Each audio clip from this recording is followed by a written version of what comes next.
Selamat malam semuanya, perkenalkan nama saya Chelsea Deborah Rajakuku dari Universitas Negeri Medan dengan Prodi Teknik Elektro. Di sini saya akan menjelaskan konsep mengenai tegangan listrik, hambatan listrik, dan juga daya listrik. Konsep tegangan listrik. Tegangan listrik adalah dorongan yang menyebabkan arus listrik mengalir dalam rangkaian. Semakin besar dorongan ini, semakin kuat juga arus yang mengalir. Adapun jenis-jenis tegangan listrik yaitu tegangan DC atau direct current. Tegangan yang memiliki polaritas tetap dan nilainya konstan terhadap waktu. Contohnya tegangan baterai. Yang kedua, tegangan AC atau alternating current. Tegangan yang polaritasnya berubah secara periodik terhadap waktu. Contohnya tegangan listrik dari PLN. Adapun fungsi tegangan listrik yaitu yang pertama mendorong arus listrik untuk bergerak melalui konduktor seperti kabel. Yang kedua, memastikan arus listrik bekerja dengan baik, berperan penting karena dapat mengontrol arus listrik. Yang ketiga, mengukur kapasitas daya listrik dan baterai. Berfungsi untuk mengukur kapasitas dari daya listrik dan baterai. Dan yang terakhir, sebagai tenaga. Karena rangkaian elektronika memerlukan tenaga listrik agar dapat bekerja. Nah, adapun rumus dari tegangan listrik yaitu hubungan antara tegangan atau yang biasa kita sebut dengan V, arus atau I, dan hambatan dengan sebutan R dapat dalam suatu rangkaian dijelaskan oleh hukum Ohm. Dengan singkatnya, V sama dengan I kali R. Yang kedua ada hambatan listrik. Hambatan listrik adalah ukuran seberapa besar suatu benda atau rangkaian menentang aliran arus listrik. Dengan kata lain, hambatan ini adalah kemampuan suatu bahan untuk menghambat atau mengurangi aliran arus listrik. Jenis-jenis hambatan listrik berdasarkan nilai hambatan. Yang pertama, resistor tetap. Nilai hambatannya sudah ditentukan oleh pabriknya dan tidak bisa diubah. Yang kedua, resistor variabel. Nilai hambatannya bisa diubah-ubah dalam rentang tertentu. Nah, rentang tertentu ini ada terbagi menjadi 3. Yang pertama, potensiometer. Digunakan sebagai pembagi tegangan yang bisa diatur. Yang kedua, rheostat. Digunakan untuk mengontrol arus dalam rangkaian daya. Yang ketiga, trim pot. Mirip seperti potensiometer tetapi lebih kecil dan dirancang untuk penyetelan yang jarang dilakukan. Yang ketiga ada resistor nonlinear. Nilai hambatannya berubah tergantung pada kondisi tertentu. Kondisi tertentunya juga terbagi menjadi 3. Yang pertama termistor. Hambatannya berubah terhadap suhu. Yang kedua varistor. Hambatannya berubah terhadap tegangan. Dan yang ketiga LDR atau light dependent resistor, yaitu hambatannya berubah terhadap intensitas cahaya. Berdasarkan bahan, yaitu resistor karbon, murah tetapi kurang presisi dan kurang stabil terhadap suhu. Yang kedua, resistor film metal, lebih presisi dan stabil daripada resistor karbon. Yang ketiga, resistor wire wound, dibuat dengan melilitkan kawat resistansi tinggi dan juga mampu menahan daya yang besar tetapi kurang cocok untuk aplikasi frekuensi tinggi. Yang keempat, resistor film tebal, dibuat dengan menempelkan lapisan tebal bahan resistif pada substrat keramik. Yang terakhir, resistor film tipis, mirip seperti resistor film tebal tetapi lapisan resistifnya lebih tipis sehingga lebih presisi. Dan yang terakhir berdasarkan aplikasi, yaitu dibagi menjadi 3. Yang pertama resistor daya, dirancang untuk menahan daya yang besar tanpa terbakar atau rusak. Yang ketiga resistor presisi, memiliki toleransi yang sangat kecil, digunakan dalam aplikasi yang membutuhkan akurasi tinggi. Yang ketiga resistor SMD atau Surface Mount Device, yaitu resistor kecil yang dirancang untuk dipasang langsung pada permukaan papan sirkuit. Selanjutnya ada fungsi hambatan listrik. Nah, fungsi hambatan listrik ini ada beberapa. Yang pertama, mengatur laju arus hambatan listrik yang mengalir dalam suatu rangkaian. Yang kedua, menahan sebagian arus listrik resistor agar sesuai dengan kebutuhan rangkaian. Yang ketiga, menurunkan tegangan resistor sesuai dengan yang dibutuhkan oleh rangkaian. Yang keempat, membagi tegangan resistor sebagai pembagi tegangan dalam rangkaian. Yang kelima, membagi pengisian muatan kapasitor resistor dan memberikan jeda waktu pengisian muatan oleh kapasitor. Adapun rumus hambatan listrik yaitu hambatan atau yang kita sebut sebagai R, suatu penghantar dapat dihitung dengan rumus R sama dengan resistivitas dikali panjang konduktor per luas penampang konduktor. Dengan juga hukum ohmnya R sama dengan V per I. Selanjutnya saya akan menjelaskan mengenai konsep daya listrik. Daya listrik adalah laju di mana energi listrik dipindahkan atau dikonsumsi dalam suatu rangkaian listrik. Dengan kata lain, daya listrik adalah ukuran seberapa cepat energi listrik digunakan atau dihasilkan. Adapun jenis daya listrik yaitu yang pertama daya aktif atau yang disebut dengan P. Ini adalah daya yang sebenarnya melakukan kerja, dapat diukur dalam watt atau yang disebut dengan W. Daya aktif mempresentasikan energi yang dikonsumsi oleh bahan resistif, atau misalnya elemen pemanas, lampu pijar, dan diubah menjadi bentuk energi lain seperti panas, cahaya, atau energi mekanik. Dalam rangkaian DC, semua daya adalah daya aktif. Adapun rumus daya aktif itu P sama dengan V kali I kali cos theta, di mana theta adalah sudut fase antara tegangan dan arus. Dalam rangkaian resistif murni, theta sama dengan 0. Sehingga cos theta sama dengan 1 dan P sama dengan V kali I. Yang kedua daya reaktif atau yang disebut dengan Q.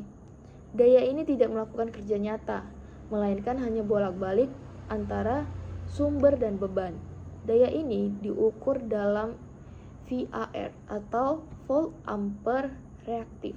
Daya reaktif ini disebabkan oleh komponen reaktif dalam rangkaian AC, yaitu induktor atau kumparan dan kapasitor atau kondensator. Induktor menyimpan energi dalam medan magnet, sementara kapasitor menyimpan energi dalam medan listrik. Energi ini kemudian dikembalikan ke sumber sehingga tidak ada energi yang benar-benar dikonsumsi. Dan adapun rumus daya reaktif yaitu Q sama dengan V kali I kali sin theta. Yang ketiga daya semu atau yang disebut dengan S, merupakan gaya gabungan dari daya aktif dan daya reaktif. Dengan rumus S sama dengan V kali I. Hubungan antara daya aktif, daya reaktif, dan daya semu dapat digambarkan dengan segitiga daya, yaitu S kuadrat sama dengan P kuadrat tambah Q kuadrat. Adapun fungsi daya listrik yang pertama mengubah arus listrik menjadi energi lain seperti energi panas dan juga energi magnet. Yang kedua menunjukkan besarnya energi yang dibutuhkan oleh perangkat listrik untuk bekerja dengan optimal. Yang ketiga, memasok energi untuk penerangan, mendukung transportasi, dan menyediakan kebutuhan energi lain dalam proses produksi di industri. Adapun rumus daya listrik atau P dapat dihitung menggunakan beberapa rumus, tergantung pada informasi yang tersedia. Yang pertama menggunakan tegangan dan arus, yaitu P sama dengan V kali I. Yang kedua menggunakan tegangan dan hambatan, yaitu P sama dengan V kuadrat dikali R. Yang ketiga menggunakan arus dan hambatan, yaitu P sama dengan I kuadrat dikali R. Perbedaan sumber arus dan sumber tegangan. Perbedaan ini dibedakan menjadi beberapa bagian. Yang pertama, sumber tegangan mempertahankan tegangan konstan, tidak peduli beberapa arusnya. Sedangkan sumber arus mempertahankan arus konstan dan juga tidak peduli dengan tegangannya. Yang kedua, Sumber tegangan prioritas utama adalah mempertahankan tegangan yang stabil, meskipun arus yang mengalir berubah-ubah. Sedangkan sumber arus prioritas utama adalah mempertahankan arus yang stabil, meskipun tegangan yang dibutuhkan berubah-ubah. Yang ketiga, sumber tegangan arus yang mengalir bergantung pada komponen dan konfigurasi rangkaian yang terhubung ke sumber. Sedangkan sumber arus tegangan yang muncul bergantung kepada komponen dan konfigurasi rangkaian yang terhubung ke sumber. Dan yang terakhir adalah sumber tegangan memiliki hambatan internal 0, sedangkan sumber arus memiliki hambatan internal tak terhingga. Adapun komponen pasif, yaitu merupakan komponen elektronik yang tidak memerlukan sumber daya eksternal untuk beroperasi dan tidak mampu menghasilkan energi sendiri. Adapun fungsi komponen pasif yaitu mengendalikan aliran arus dan tegangan dalam rangkaian tanpa menambahkan energi baru. Contohnya yang pertama ada resistor, menghambat aliran arus listrik. Yang kedua kapasitor, menyimpan energi dalam medan listrik. Yang ketiga induktor, menyimpan energi dalam medan magnet. Yang keempat ada fusible, komponen yang digunakan untuk melindungi rangkaian listrik dari arus listrik yang berlebihan. Yang kelima ada coiler, komponen yang digunakan untuk mengatur arus listrik dan tegangan listrik. Yang keenam ada komponen yang digunakan untuk mengubah tegangan listrik. Selanjutnya ada komponen aktif. Komponen aktif adalah komponen elektronik yang memerlukan sumber daya eksternal untuk beroperasi dan mampu mengendalikan aliran energi dalam rangkaian, dan juga berfungsi memperkuat sinyal, melakukan switching, menghasilkan osilasi, dan juga melakukan operasi logika. Adapun contoh komponen aktif yaitu yang pertama transistor untuk menguatkan atau mengontrol arus listrik. Yang kedua dioda untuk mengatur arah arus listrik. Yang ketiga ada IC atau integrated circuit, komponen yang terdiri dari beberapa komponen elektronik yang diintegrasikan dalam satu chip. Yang keempat operational amplifier untuk mengontrol sinyal listrik. Yang kelima microcontroller untuk mengatur sistem elektronik. Yang keenam ada SCR atau silicon controlled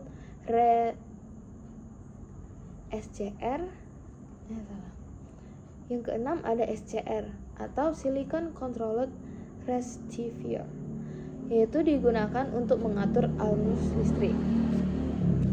Nah, selanjutnya jenis-jenis dioda.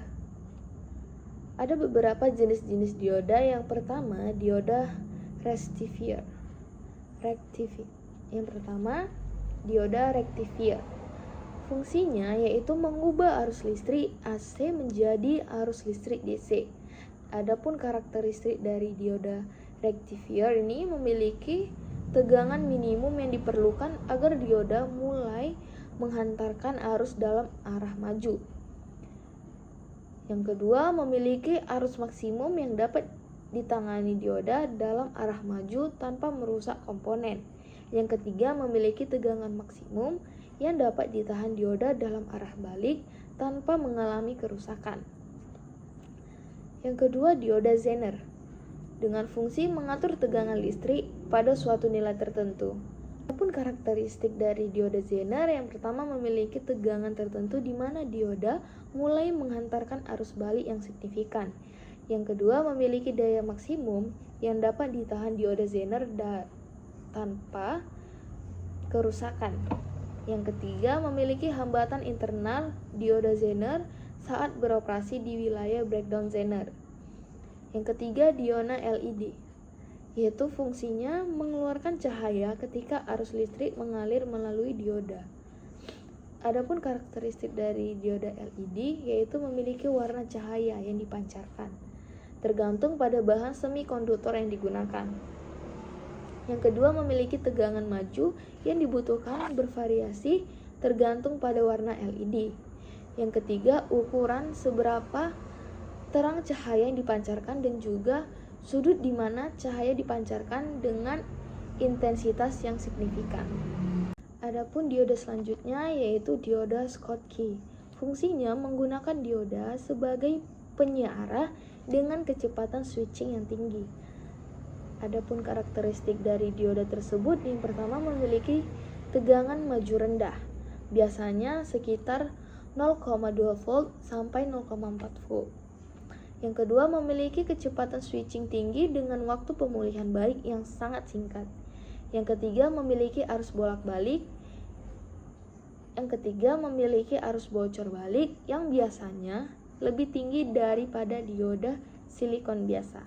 Kelima, ada dioda fast recovery. Fungsinya dapat beralih dari kondisi menghantarkan atau on ke kondisi memblokir atau off dengan sangat cepat. Adapun karakteristik dioda fast recovery, yang pertama memiliki TRR yang jauh lebih pendek. Yang kedua, mempunyai kemiripan dengan dioda penyiarah standar atau Schottky, tergantung teknologi dan bahan yang digunakannya. Yang ketiga, memiliki arus maksimum yang dapat ditangani oleh dioda dalam kondisi forward bias. Yang keenam, dioda tunnel.